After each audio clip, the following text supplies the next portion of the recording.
네, 하나님의 뜻을 분별하라라는 말씀으로 함께 말씀을 나누도록 하겠습니다. 태아는 뱃속에서 10달 동안 엄마의 보호를 받으며 또 영양분을 공급받고 그렇게 정서적으로 안정감을 느끼며 자라납니다. 그래서 뱃속에 있을 때에 그 태아 교육, 태교가 참 중요하다라고 하죠. 여러 가지 태교의 방법이 있겠지만 그 중에서도 소리를 통한 태교의 방법이 가장 효과적이다라고 하죠. 그 소리 중에서도 가장 영향력 있는 소리가 어떠한 소리인가? 바로 엄마 아빠의 목소리라고 합니다. 정말 신기한 것은 아이가 이 뱃속에 있으면서 이 엄마 아빠의 목소리를 그 수많은 소리들 가운데서 분별할 수 있다는 것입니다. 이 아기는 엄마 아빠의 목소리를 알아듣습니다. 실제로 전문적인 그 연구 결과에 의해서도 증명되었다고 하죠. 본능적으로 알아듣는 거예요.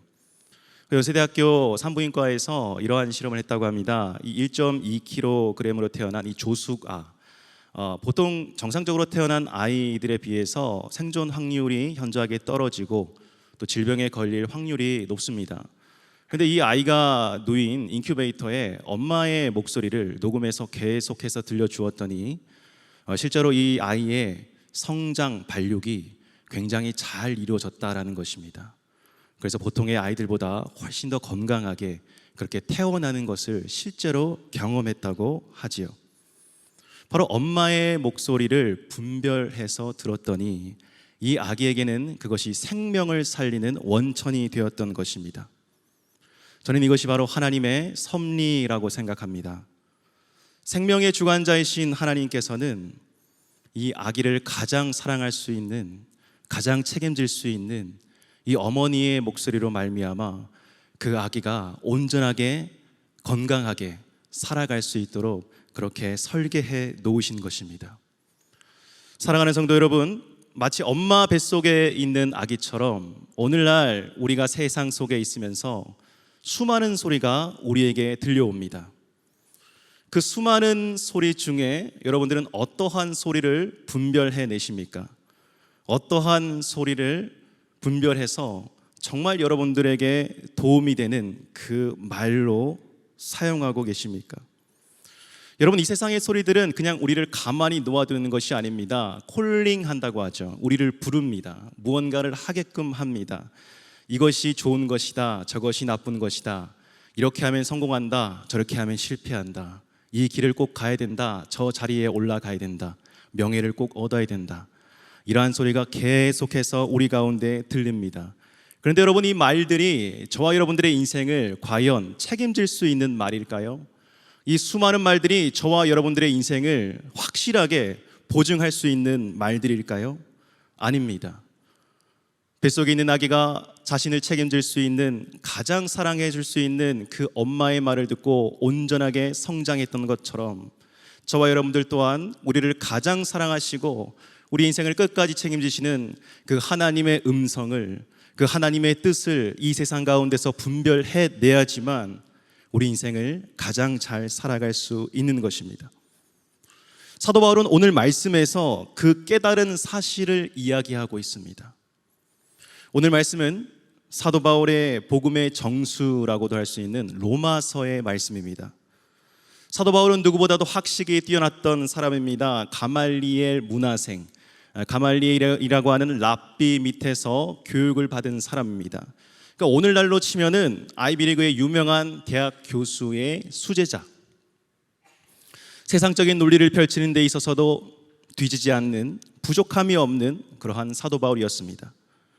주변 사람들이 그를 많이 부러워했고, 너 참 인생 잘 살아간다, 너 인생 참 성공한 인생이다, 그렇게 살아가면 정말 많은 사람들에게 좋은 영향력을 주면서 살 수 있겠다, 그렇게 이야기했고 사도 바울도 그렇게 믿었습니다.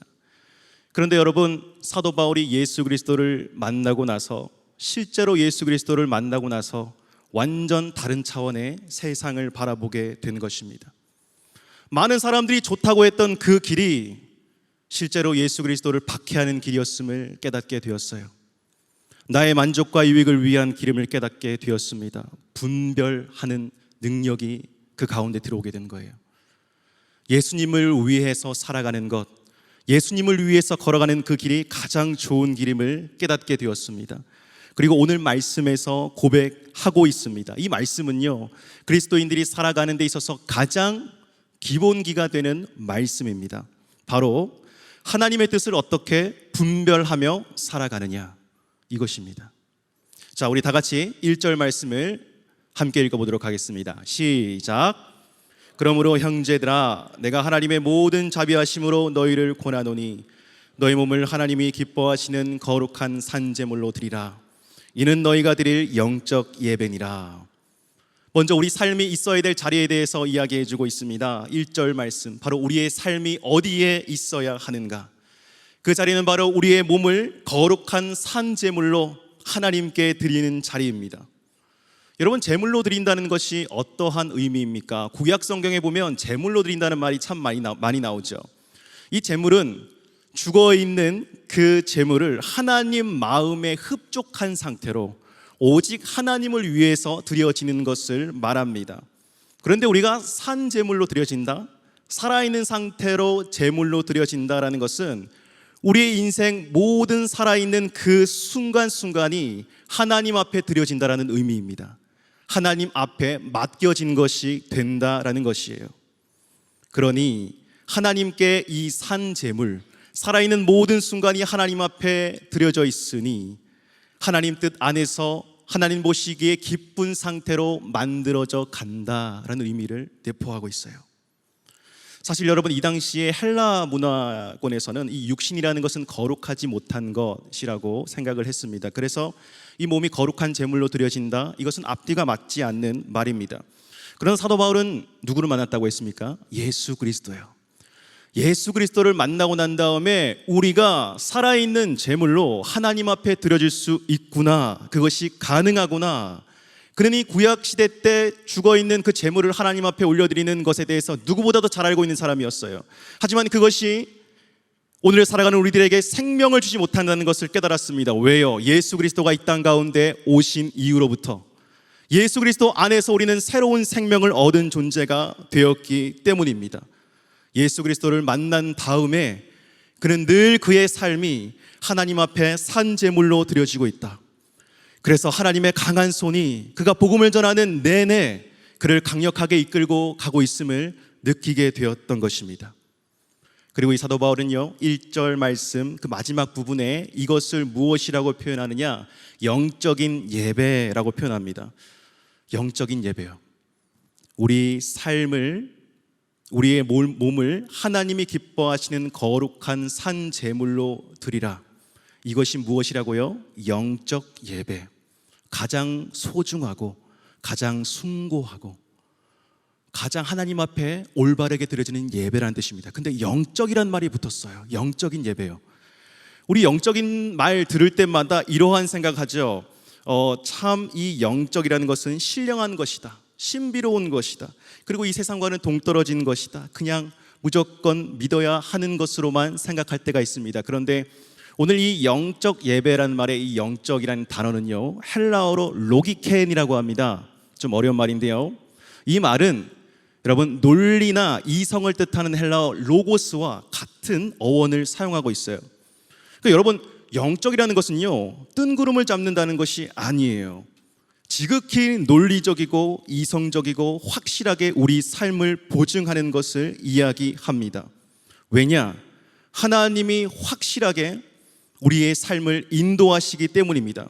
하나님의 말씀은 이 세상 그 어떤 지식과 지혜보다도 우리의 인생을 가장 구체적으로 세밀하게 인도해 주시기 때문에 우리가 하나님 앞에 거룩한 산 제물로 드려지게 될 때에 그것이 영적인 예배가 될 수 있음은 하나님께서 우리의 삶을 확실하게 보증하시기 때문에 그렇습니다. 여러분, 하나님 뜻 이런 말 많이 하죠. 근데 하나님의 뜻을 우리가 참 받아들이기 어려운 이유가 무엇이냐면, 이 하나님의 뜻은 때로는 우리의 생각과 다를 때가 참 많습니다. 그리고 눈앞에 이 하나님의 뜻을 따른다고 할 때 확실한 변화가 일어나지 않을 때가 많이 있어요. 그리고 내 삶에 이익이 없는 것 같이 보입니다. 그래서 힘듭니다. 하나님 뜻이라고 하면 좀 멀리하고 싶고, 그래도 세상적인 것을 더 따라가고 싶어 합니다. 그런데 시간이 지나면 알게 됩니다. 시간이 지나면 내가 그때 하나님의 뜻을 구했고 하나님께서 내 삶을 인도하셨더니 지금 내가 이 은혜의 자리에 있구나라는 것이 깨달아지게 되는 것입니다. 성경 속의 인물들, 모세, 아브라함, 여호수아, 예수님의 제자들, 그리고 사도 바울 또한 도저히 하나님의 뜻을 받아들일 수 없어서 눈물로 통곡하고 신음하는 때가 있었습니다. 하지만 시간이 지나고 나서야 깨닫게 되었죠. 알게 되었습니다. 하나님의 시간의 관념은 우리와 전혀 다르죠. 하나님은 영원의 시간에 걸쳐져 계신 분이십니다. 우리는 단지 이 한 지점만을 바라보면서 왜 안 이루어지지? 왜 이렇게 내 인생의 고난과 고통 가운데 있는 거지? 이렇게 하소연할 때가 많지만 하나님은 어제나 오늘이나 영원토록 동일하신 분이시기에 그 시간을 관통하시면서 우리 삶에 가장 좋은 것을 허락하실 수 있다고 하는 것입니다. 누구보다도 우리에게 가장 좋은 것을 줄 수 있는 분이 전능하신 하나님이신 줄로 믿습니다. 코로나로 인해서 예배가 많이 위축되었습니다. 어디선가 확진 소식이 또 들려오면요, 이 마음속에 염려와 걱정이 너무 앞섭니다. 그 현장 예배에 나오면 부담되는 것이 사실이죠. 확진자가 나온다고 하는데 어떻게 이 현장 예배에 나와서 예배를 자유롭게 드리겠습니까? 요즘 또 확진자 소식 때문에 특별히 교회학교, 성경학교 진행하는 것에 대해서 각 교회 교육 목사님들이 참 걱정이 이만저만이 아닙니다. 이 어린아이들 감염되면 안 되는데 가장 안전한 방법이 여러분 무엇일까요? 영상으로 예배를 드리는 것이겠죠. 그런데 그러한 시절이 벌써 3년이나 지나갑니다. 우리가 어떤 식으로 예배를 드려야 되느냐, 이 상황을 어떻게 대처해야 되느냐, 거기에 우리가 대책을 세우기 전에 저와 여러분들의 마음 가운데 먼저 이러한 질문을 한번 해보길 소망합니다. 정말 내 마음의 중심에 하나님을 향한 그 예배를 사모하고 있는가? 이 예배 가운데 살아계신 하나님께서 나를 만나주시기 때문에 정말 내가 이 예배를 드리고자 내 마음속에 갈급해하고 있는가? 여러분, 이 코로나 시국에도요, 사람들은 자기 마음에 있는 것, 하고 싶은 것, 가지고 싶은 것, 먹고 싶은 것, 그런 건 길을 쓰고 다 합니다. 콘서트도 가고 영화 구경도 하고 명품 쇼핑도 하고 해외여행도 하고 내 마음에 있는 것, 내가 하고자 하는 것 어떻게든 다 하더라고요. 우리는 다 봤잖아요. 보복 쇼핑, 보복 여행이라는 말이 또 생겨났습니다. 어떻게든 내가 못해서 억울해서 그걸 해야 되겠다는 거예요. 그래서 마치 진짜 풍선이 부풀어 올라와서 폭발하듯이 사람들의 마음이 정말 뭔가를 보복하듯이 보복하는 심정으로 나의 육신의 그 정욕을 채우기 위해서 그 자리로 몰려드는 것입니다. 그런데 여러분, 그렇다면 우리 마음 가운데 정말 하나님께 이 자리에 나와서 간절한 예배를 드리지 못함에 안타까워해 본 적이 있으십니까? 영상으로 예배드림이 익숙해져 버린 것이 아니라 어떻게든 기회가 있을 때 이 자리에 나와서 예배해야 되겠다, 어떻게든 하나님께 찬양하고 기도할 수 있을 때에, 마음껏 부르짖을 수 있을 때에 이 자리에 나와야 되겠다라고 하는 그러한 마음이 저와 여러분들 가운데 있습니까? 사랑하는 성도 여러분, 기억하시길 바랍니다. 우리 자신이 있어야 할 자리는 우리 몸을 거룩한 산 제물로 드리는 그 자리인 줄로 믿습니다. 그냥 우리 몸의 만족과 유익을 위한 자리가 아니에요. 우리는 떡으로만 살 수 없는 존재입니다. 아무리 좋은 것 먹어도, 아무리 좋은 곳에 여행을 가도 사람들은 며칠만 지나면 이 모든 것들이 실증나기 마련입니다. 우리 안에는 영원히 우리의 갈증을 풀어줄 수 있는 하나님의 마음이 필요한 것입니다. 영적인 예배를 통해서 우리가 산제물로 하나님께 드려질 때에 영적인 예배, 가장 고귀한 예배를 통해서 하나님이 우리 삶을 확실하게 보증해 주실 줄 믿습니다. 여러분, 1절 말씀은 거룩한 산제물로 우리가 하나님 앞에 드려져야 합니다. 왜요? 영적인 예배가 될 수 있어요, 그것이. 그런데 그것이 우리의 확실하게 우리의 인생을 보장하는 것이기 때문에 여러분은 꼭 반드시 그 자리에 있어야 합니다 라고 이렇게 이야기한다면, 2절 말씀은 우리가 거룩한 산 제물로 드려지기 위해서 어떻게 해야 되느냐, 구체적인 예에 대해서 이야기해 주고 있습니다. 어떻게 해야 될까? 우리 2절 말씀 같이 한번 읽어보겠습니다. 시작. 너희는 이 세대를 본받지 말고 오직 마음을 새롭게 함으로 변화를 받아 하나님의 선하시고 기뻐하시고 온전하신 뜻이 무엇인지 분별하도록 하라. 하나님은 우리로 하여금 이 세대를 본받지 말고 오직 마음을 새롭게 함으로 변화를 받아서 하나님의 선하시고 기뻐하시고 온전하신 뜻이 무엇인지 분별하도록 하라고 말씀하십니다. 왜 이 세대를 본받지 말라고 하실까요? 왜 이 세대와 함께하지 말라고 하실까요? 이 세대는 악한 세대이기 때문에 그렇습니다. 이 세대는 악하다. 악하다는 것은 하나님의 뜻을 저버렸다는 것입니다. 하나님의 뜻에 어긋나 있다는 것을 말하는 거예요. 성경 속에서 이 악한 시대에는 하나님의 뜻이 사라진 시대였어요. 대표적으로 각기 소견에 따라서 행하던 시대, 사사시대.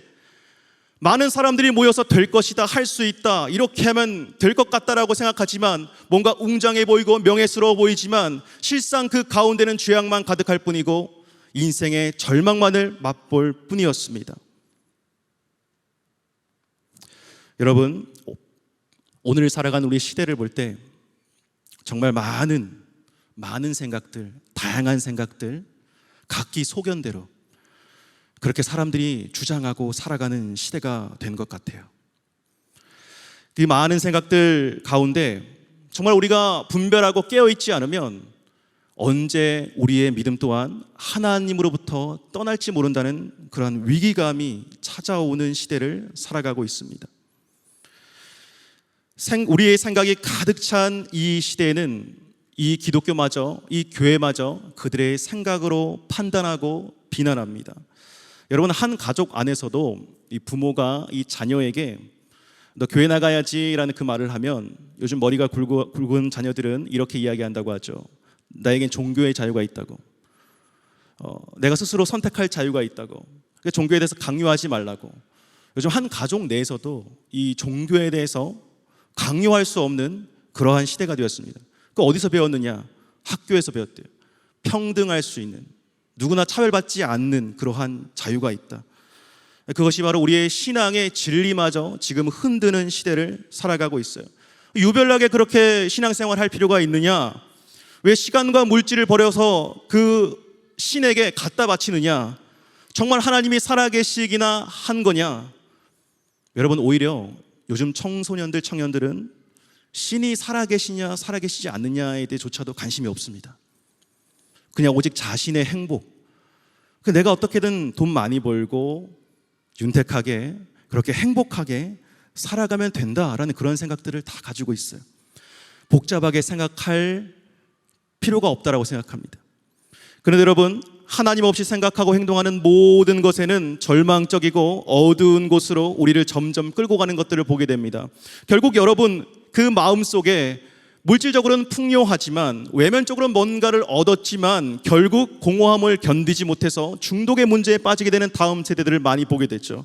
여러분, 이 다음 세대들, 이 코로나 시기에 얼마나 많은 친구들이 미디어 중독, 게임 중독, 도박 중독, 성 중독에 빠져버린지 모릅니다. 이러한 중독의 문제로 고민하고 상담하는 자들 이전에 비해서 2배, 3배 지금 늘어난 상황입니다. 여러분, 요즘 미디어를 통해서 학교 폭력 문제 많이 보시죠. 우리 아이들이 야구 방망이나 골프채로 사람을 때리면 어떻게 된다라고 하는 그 사실을 인지하지 못해요. 그냥 그들의 감정적으로 아무 생각 없이 그렇게 사람을 때리는 것입니다. 실제로 여러분, 미디어에 나오는 것보다 이 교육 현장에서 이 학교 폭력 문제는 더 심각합니다. 이미 컨트롤할 수준을 넘어섰고 이 국가가 이제 손을 쓰고 있는 상황이죠. 비단 아이들 문제뿐이겠습니까, 여러분? 어른들도 마찬가지예요. 코로나로 인해서 가정폭력이 증가했다고 합니다. 여러분, 말세에 자녀가 부모를 대적한다고 하죠. 자녀가 부모를 대적하고 또 부모가 이 자녀를 대적하는, 보험금 때문에 자신의 배로 낳은 이 자녀의 약을 먹여서 죽이거나 하는 그러한 말도 안 되는 사건들을 계속해서 보고 있습니다. 또한 우리나라 자살률 계속해서 1위를 차지하고 있는데 더 비극적인 것은 가족 동반 자살이 요즘 왜 그렇게 많은지요. 어떤 투자에 실패를 해서 또 어떤 바라는 것들이 이루어지지 않아서 그냥 가족이 함께 죽음을 택하는 것입니다. 사랑하는 성도 여러분, 이 시대는요 계속해서 우리에게 세상적인 가치가 생각이 더 중요하다라고 그렇게 느끼도록 우리에게 메아리칩니다. 어떤 것이 중요하다라고 붙잡고 나아가지만 실제로 그것은 중요한 것이 아니에요. 오히려 그것이 없어졌을 때 우리의 삶을 더 무너뜨리고 망가지게 하는 헛된 것입니다. 바라기는 여러분들 우리의 삶 가운데 세상의 가치와 세상의 생각이 아니라 하나님께서 우리에게 어떠한 뜻을 가지고 계시는지, 나에게 하나님께서 어떠한 말씀을 하실까, 이 시대를 살아가는 나에게 어떠한 일들을 행하길 원하실까, 우리 자녀들에게, 우리 부부에게, 우리 가정에게 과연 하나님의 선하신 뜻이, 기뻐하신 뜻이 무엇일까? 그 뜻이 먼저 들어오게 되기를 주님의 이름으로 간절히 축복합니다. 하나님의 뜻을 분별하기 위해서 우리가 있어야 할 자리, 거룩한 산 제물로 드려지는 자리, 그리고 그것을 이루기 위해서 이 세대를 본받지 말고 하나님의 선하시고 온전하시고 그 거룩하신 뜻이 무엇인지 분별하라고 말했습니다. 그런데 최종적으로 이것들을 이루기 위해서 가장 중요한 것 한 가지가 있습니다. 바로 오직 마음을 새롭게 함으로 변화를 받아야 한다는 말입니다. 오직 마음을 새롭게 함으로 변화를 받아야 한다. 우리 좋은 말씀 참 많이 듣는데 그것대로 안 살아지는 이유가 무엇입니까? 오직 이 마음이 새롭게 변화함을 받지 못하기 때문에, 좀 이 마음 가운데 기경함이 있고 다시 이 밭을 갈아엎는 하나님의 놀라운 역사가 있어야지만 우리가 움직일 수 있는데 그것이 없다는 거예요. 이것은 우리 스스로의 힘으로 할 수 없는 것이고요, 외부의 힘이 들어와야지만 가능한 것입니다. 바로 예수 그리스도의 능력으로 말미암아 그 모든 것이 가능하다는 겁니다. 우리 교회는 이제 여름 수련회를 앞두고 있습니다. 여러분, 여름 수련회가 어떠한 자리입니까? 우리의 마음을 기경하는 자리요, 우리의 마음을 새롭게 하는 자리입니다.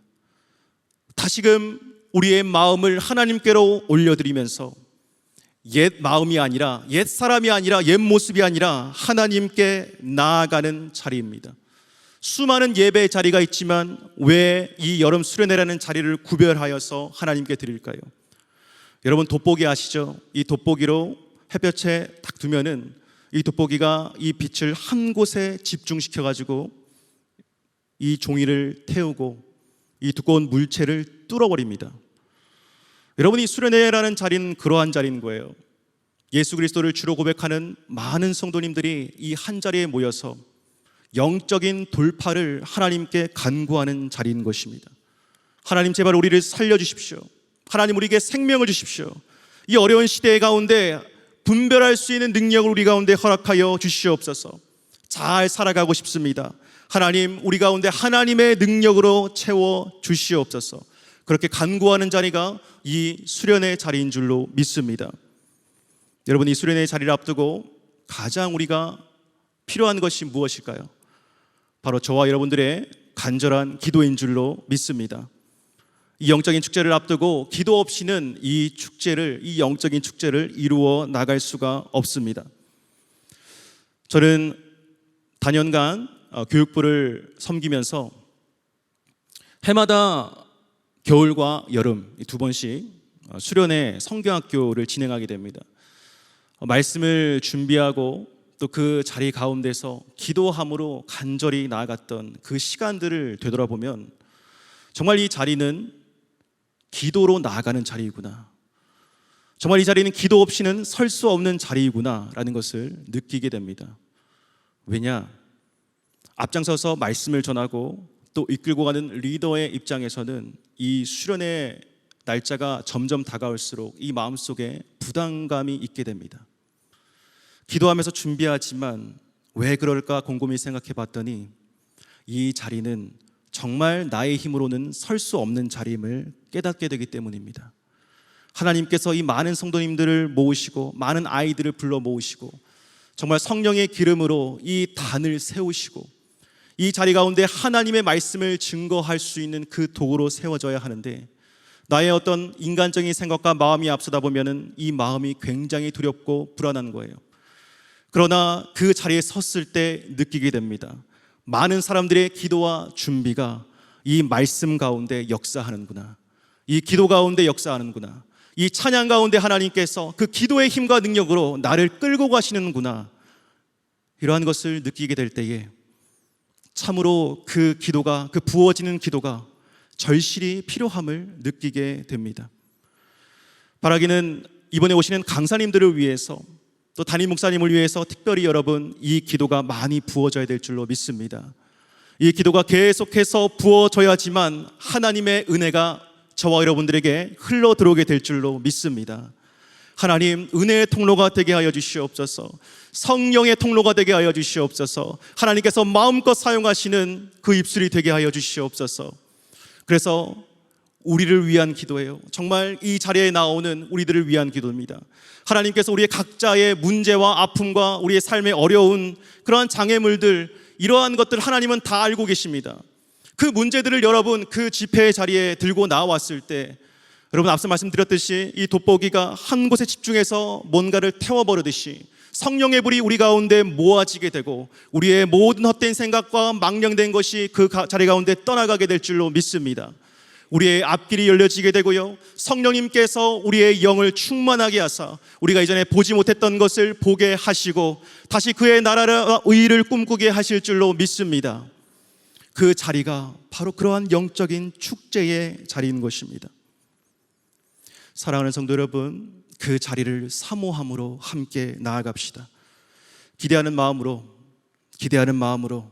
살아계신 하나님께서 그 자리에 부어주실 그 은혜를 바라보며 정말 우리가 거룩한 산 제물로 살아가게 하실 그 하나님, 이 시대 가운데 하나님의 뜻을 온전히 분별하며 하나님의 군사로 살아가게 하실 그 하나님을 바라보며 그 자리에 간절히 기도하며 나가는 저와 여러분 되시기를 주님의 이름으로 간절히 축복합니다. 살아계신 하나님 아버지, 이 저녁에 주님 앞에 나와 간절하게 부르짖고 말씀 앞에 엎드리며 찬양하고 기도하는 모든 주의 백성들을 주님께서 기억하여 주시고 우리의 부르짖고 기도하는 간절한 기도에 응답해 주시기를 빌고 원합니다. 이 세대를 본받지 않게 도와주시고 마음을 새롭게 함으로 언제나 하나님께서 기뻐하시는 뜻이 무엇인지를 온전하게 분별해 나가는 참된 예배자들로 살게 도와주시옵소서. 나라 민족을 위해서 기도하였고 하나님 세계 선교를 위해서 기도하였고 하나님 정말 전 세계의 여러 가지 전쟁이나 또 환경적인 어려움이나 참으로 북한 땅에 신음하고 있는 우리 동포들을 위해서 기도하였습니다. 하나님 아버지, 온 세상의 주권자의 통치자 되시는 살아계신 하나님께서 그 모든 일들 위에 어떻게 개입하시고 어떻게 운행하시는지를 저희들이 믿음의 시선으로 바라볼 수 있게 하여 주시옵소서. 하나님, 우리 성도님들 가운데 아버지 하나님, 여러 가지 연약함 속에서 어찌할 바 알지 못해서 신음하고 고통 가운데 있는 환우들이 있습니다. 주님, 저희들을 불쌍히 여겨 주시옵소서. 주님, 일일이 찾아가 주시어서 병상에서 저들을 만나 주시고 하나님 위로하여 주시고 하나님 안아주시고 하나님 그 안에 있는 모든 연약한 부분들, 주의 아버지 하나님 오장육부 배부 깊숙한 곳에 있는 모든 삐뚤어지고 연약하고 끊어진 것들을 주님께서 보혈의 능력으로 어루만져 주시어서 급속한 치유가 있게 하여 주시옵소서. 회복이 있게 하여 주시옵소서. 하나님과 가정을 주님 손에 의탁을 드립니다. 예배하는 가정 말씀이 아버지 하나님 그 주권적으로 역사하는 복된 가정 되게 주님 인도하여 주시옵소서. 가정 안에 있는 계속적인 하나님 반복되는 그런 여러 가지 아픔이나 상처와 연약한 것들이 다 예수 그리스도의 능력 안에서 말씀의 능력과 성령의 치유함 속에서 해결되게 하시고 회복되게 주님 도와 주시옵소서. 여름 수련회를 준비하고 있습니다. 하나님, 그저 의례적인 그런 행사가 아닙니다. 주님, 3년 만에 저희들이 제대로 참여하는 그런 영적 수련회입니다. 하나님 아버지 함께하여 주시고 축복하여 주시옵소서. 주 예수 나의 산소망이라는 분명한 하나님 간증거리가 넘쳐나게 하시고 고백이 넘쳐나는 이번 수련회가 될 수 있도록 주님 붙잡아 주시옵소서. 오신 모든 강사님들을 주님께서 주장하여 주시어서 코로나 확진 걸리지 않게 도와주시고 하나님 최선의 최상의 말씀으로 하나님 우리에게 선포할 때 하늘의 불을 강력하게 저희들에게 허락하여 주시옵소서. 예수님 뜨겁게 만나는 회복과 통회와 자복의 시간이 되게 도와주시고 하나님 삐뚤어진 우리의 삶의 모든 죄악과 어두워진 것들을 주님 앞에 다 토해내는 하나님 복된 자리가 될 수 있게 도와주시옵소서. 준비하는 모든 팀들과 실행위원들과 이후에 계속 진행되는 모든 후속 프로그램 가운데도 주님께서 함께하여 주시옵소서. 코로나 재확산으로 인해서 염려가 됩니다. 하지만 주님께서 저희들을 막아주시고 저희들을 안전하게 보호해 주실 줄로 믿습니다. 성령 하나님 함께하여 주시옵소서. 특별히 이번 주일 예배 가운데 하나님 함께하셔서 하나님 참으로 최고의 하나님 앞에 최상의 모습으로 영과 진리로 예배드리는 하나님의 거룩한 예배자들 다 되게 도와주시옵소서. 아직까지도 수련회에 대한 갈등을 하고 어떻게 할까 고민하고 있는 분들이 있다면 마음을 움직여 주시고 일정과 스케줄들을 주님께서 조정하여 주시어서 이번 기회를 통하여 2년 3년 동안 침체되어 있던 그들의 영적인 모든 절망과 하나님 나약함과 게으름들을 다 벗어내고 주님 안에서 다시 회복이 되고 다시 살아나는 역사가 있게 하여 주시옵소서. 하나님의 공간과 장소가 오순절 마가의 다락방이 되게 성령 하나님 불로 임하여 주시고 하나님 악한 마귀 사단의 모든 괴계와 파괴거리들을 주님께서 하나님 말씀의 능력으로 퇴치하여 주시고 한마음 되고 하나의 그런 영성과 기도를 가지고 준비하는 우리 모든 성도님들 나되게 축복하여 주시옵소서. 이전에게도 귀한 물질 주님 손에 의탁을 드리는 손길들 하늘의 신령한 복과 땅이 기름진 복으로 넘치도록 부어주시고 예물이 쓰여지는 모든 곳마다 하나님의 나라가 힘있게 확장되도록 축복하여 주옵소서. 이제는 우리 주 예수 그리스도의 크신 은혜와 하나님 아버지의 극진하신 사랑하심과 성령님의 교통하심의 역사가 이 세대를 분받지 않으며 하나님의 뜻 가운데 언제나 거하는 참된 예배자들로 살기를 간절히 소망하는 예배드린 모든 주의 백성들 그들의 가정과 일터와 건강과 자녀들의 앞길 위해 이 나라 민족 흩어진 모든 열방 위에 이제로부터 영원토록 함께 하시기를 간절히 축원하옵나이다. 아멘.